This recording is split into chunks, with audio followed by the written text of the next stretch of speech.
In 1884, an English schoolmaster named Edwin Abbott published a novella that used geometry to explore the nature of reality. It followed a two-dimensional square who discovers the existence of a third dimension after a visit from a mysterious sphere. Flatland became a staple of mathematical fiction. By forcing readers to imagine directions they could not physically see, Abbott provided a conceptual framework that anticipated later developments in theoretical physics and spacetime. To create this world, Abbott relied on a rigid, satirical hierarchy. Social status is determined by the number of sides a shape possesses, leaving women at the bottom as simple, one-dimensional lines. Flatland law treats these lines as intellectually vacant and physically lethal. To prevent them from accidentally stabbing the male polygons, women must use separate, narrow doors and emit a continuous warning sound called a peace cry. In the original text, when the protagonist, A. Square, attempts to explain the third dimension to his wife, she admits she is too simple to follow his logic. The scene serves as a comedic beat, reinforcing the husband's intellectual superiority.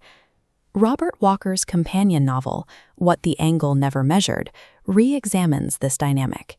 It suggests that the wife's silence was a choice, and that she may have grasped the mathematics of the sphere the moment it arrived.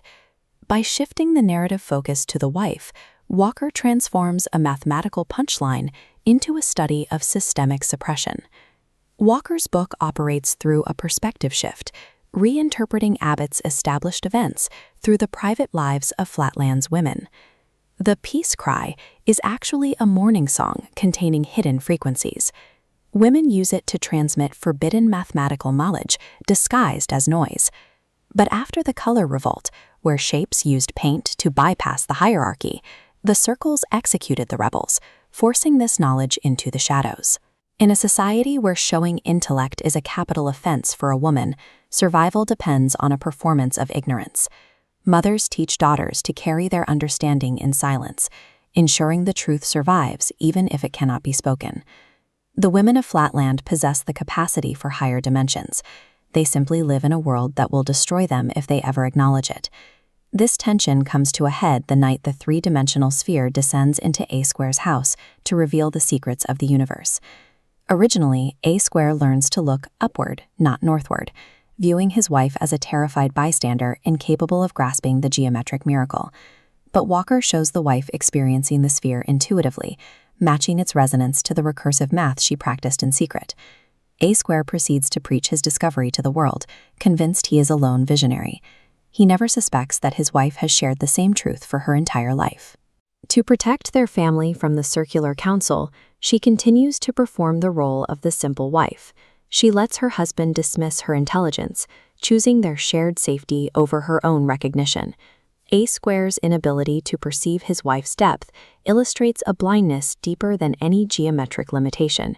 He could see into the third dimension, but he could not see the person standing beside him. A Square is eventually arrested for heresy. Locked in a cell and awaiting execution, he believes his revelation will die with him, that he is the only shape who truly knows what lies upward. His wife visits him one last time, entering the cell under the close supervision of guards. In their final moment together, she abandons her lifelong performance. Speaking in a register the guards cannot detect, she whispers his own revelation back to him. Upward, not northward. She uses the hidden frequency of the morning song to bridge the distance between them, singing the complex mathematics of the sphere. A Square realizes he was never alone. He spent his life measuring angles, but failed to measure his wife's capacity. Walker's novella preserves the internal logic of Abbott's world while providing a new thematic anchor. It turns a story about mathematical discovery into a story about the cost of being seen.